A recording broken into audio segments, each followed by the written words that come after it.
Welcome to easy steno 80 word per minute dictation 5 second बाद start होगी। Start.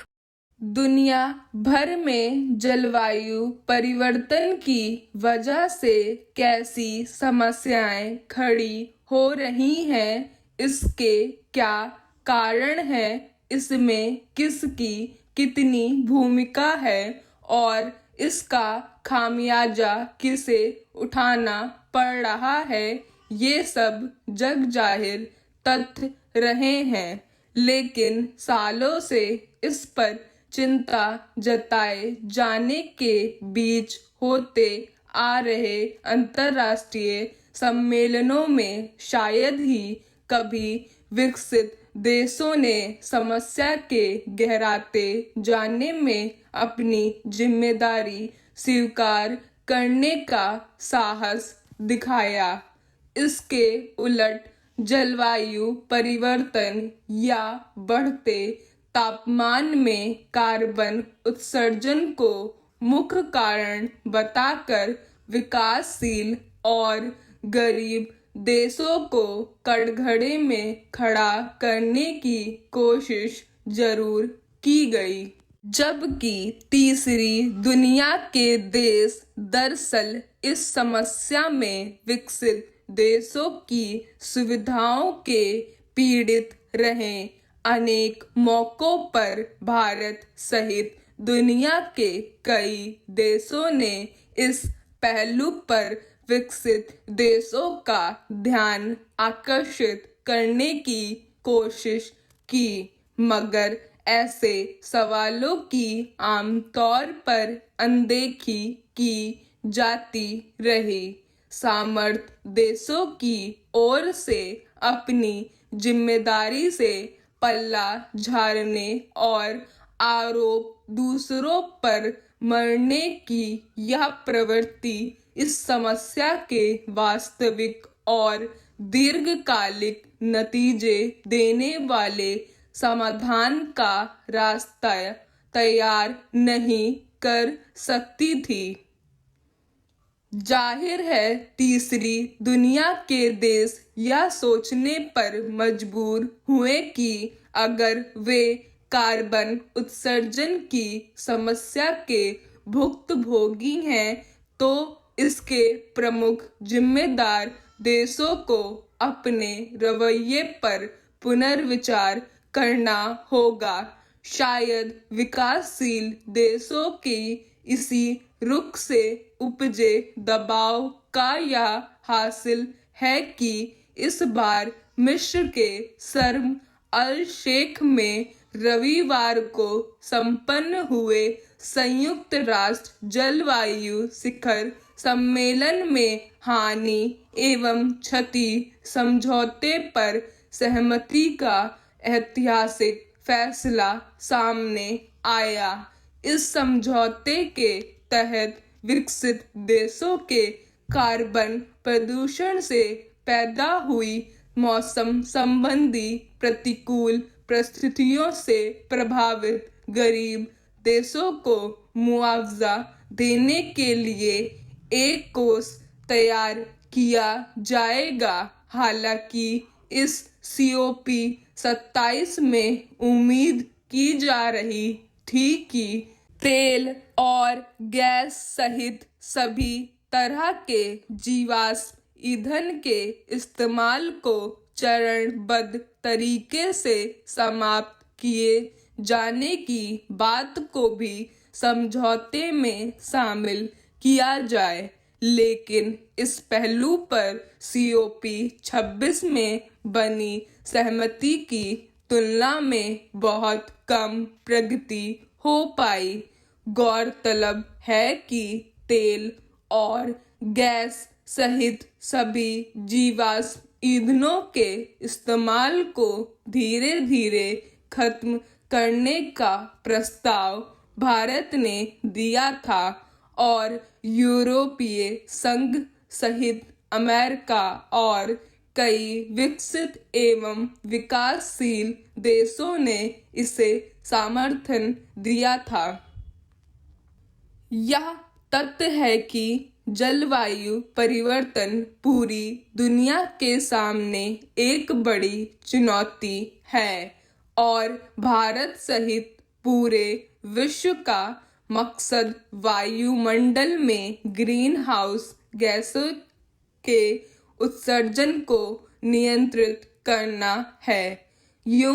Carbon उत्सर्जन में अपनी सीमित भूमिका होने के बावजूद इसे रोकने के लिए भारत अपनी ओर से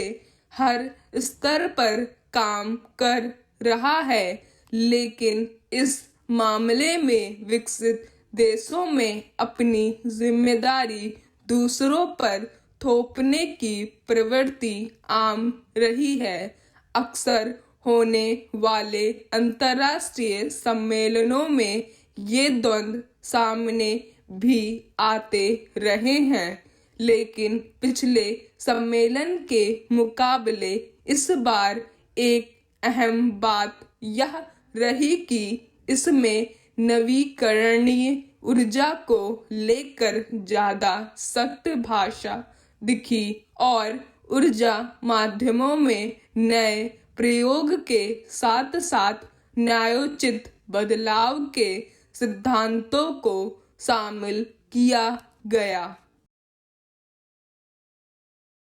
90 word per minute dictation 5 second बाद स्टार्ट होने वाली है।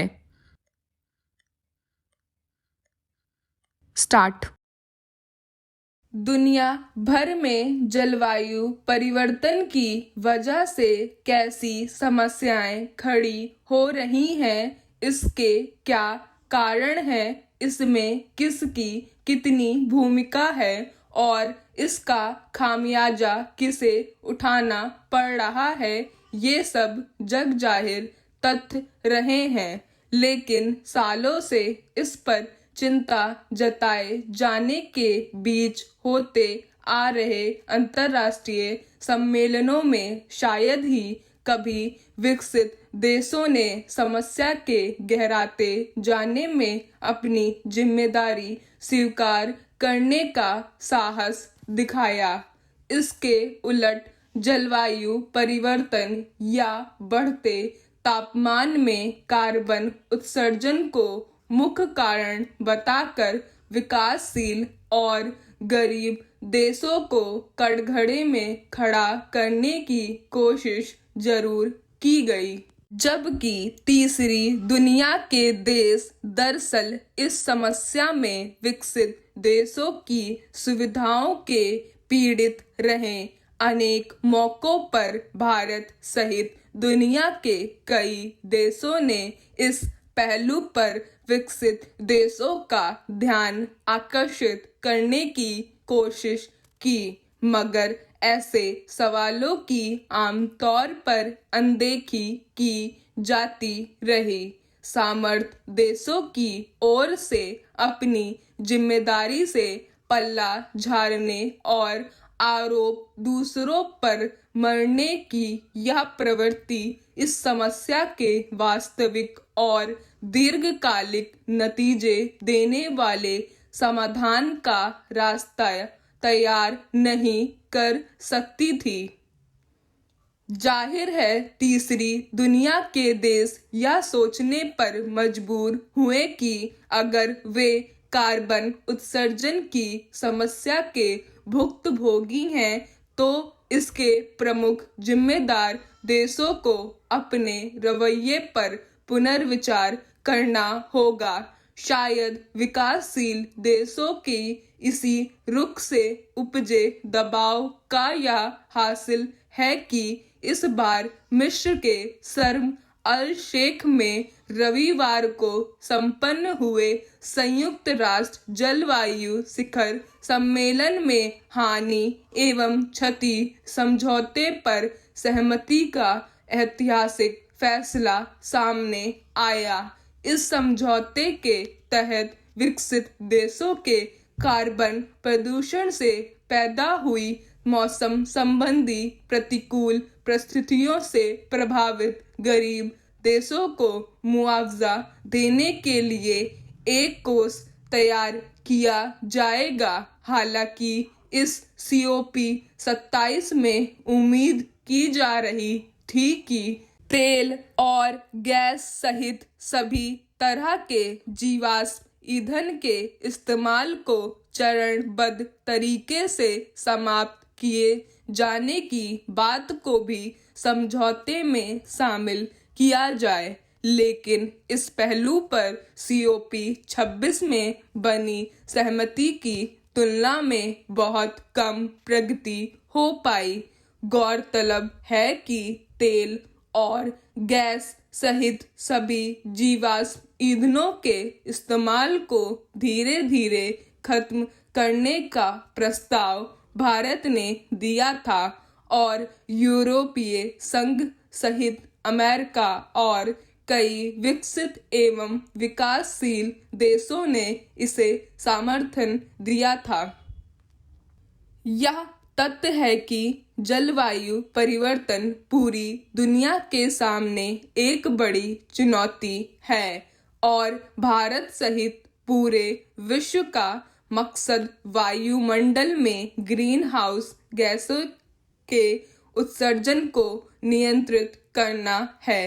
यूं कार्बन उत्सर्जन में अपनी सीमित भूमिका होने के बावजूद इसे रोकने के लिए भारत अपनी ओर से हर स्तर पर काम कर रहा है, लेकिन इस मामले में विकसित देशों में अपनी जिम्मेदारी दूसरों पर थोपने की प्रवृत्ति आम रही है। अक्सर होने वाले अंतर्राष्ट्रीय सम्मेलनों में ये द्वंद्व सामने भी आते रहे हैं, लेकिन पिछले सम्मेलन के मुकाबले इस बार एक अहम बात यह रही कि इसमें नवीकरणीय ऊर्जा को लेकर ज्यादा सख्त भाषा दिखी और ऊर्जा माध्यमों में नए प्रयोग के साथ साथ न्यायोचित बदलाव के सिद्धांतों को शामिल किया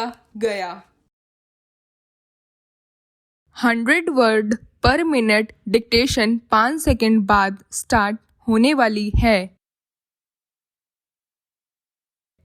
स्टार्ट।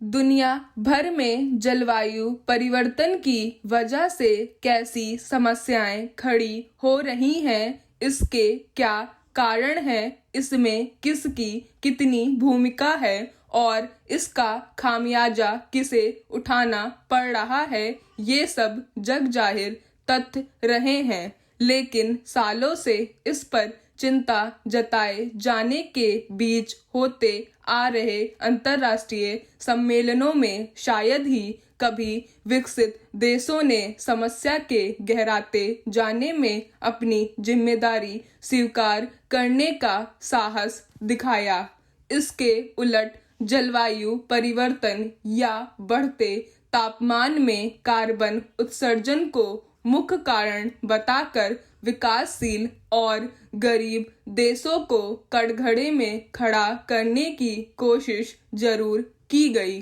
जबकि तीसरी दुनिया के देश दरअसल इस समस्या में विकसित देशों की सुविधाओं के पीड़ित रहे। अनेक मौकों पर भारत सहित दुनिया के कई देशों ने इस पहलू पर विकसित देशों का ध्यान आकर्षित करने की कोशिश की, मगर ऐसे सवालों की आमतौर पर अनदेखी की जाती रही। समर्थ देशों की ओर से अपनी जिम्मेदारी से पल्ला झाड़ने और आरोप दूसरों पर मरने की यह प्रवृत्ति इस समस्या के वास्तविक और दीर्घकालिक नतीजे देने वाले समाधान का रास्ता तैयार नहीं कर सकती थी।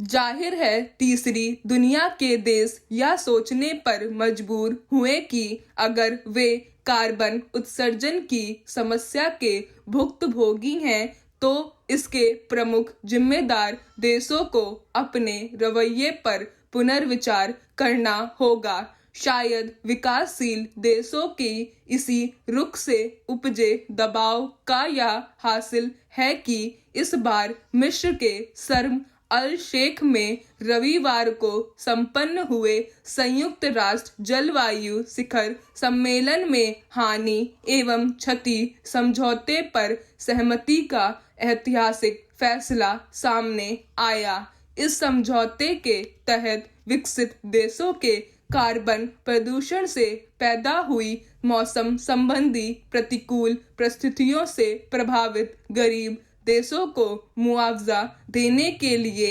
एक कोष तैयार किया जाएगा। हालांकि इस COP27 में उम्मीद की जा रही थी कि तेल और गैस सहित सभी तरह के जीवाश्म ईंधन के इस्तेमाल को चरणबद्ध तरीके से समाप्त किए जाने की बात को भी समझौते में शामिल किया जाए, लेकिन इस पहलू पर COP26 में बनी सहमति की तुलना में बहुत कम प्रगति हो पाई। गौरतलब है कि तेल और गैस सहित सभी जीवाश्म ईंधनों के इस्तेमाल को धीरे धीरे खत्म करने का प्रस्ताव भारत ने दिया था और यूरोपीय संघ सहित अमेरिका और कई विकसित एवं विकासशील देशों ने इसे समर्थन दिया था।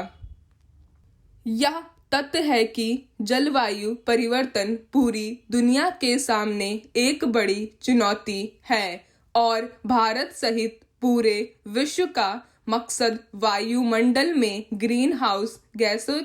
के उत्सर्जन को नियंत्रित करना है। यूं कार्बन उत्सर्जन में अपनी सीमित भूमिका होने के बावजूद इसे रोकने के लिए भारत अपनी ओर से हर स्तर पर काम कर रहा है, लेकिन इस मामले में विकसित देशों में अपनी जिम्मेदारी दूसरों पर थोपने की प्रवृत्ति आम रही है। अक्सर होने वाले अंतर्राष्ट्रीय सम्मेलनों में ये द्वंद्व सामने भी आते रहे हैं, लेकिन पिछले सम्मेलन के मुकाबले इस बार एक अहम बात यह रही कि इसमें नवीकरणीय ऊर्जा को लेकर ज्यादा सख्त भाषा दिखी और ऊर्जा माध्यमों में नए प्रयोग के साथ साथ न्यायोचित बदलाव के सिद्धांतों को शामिल किया गया।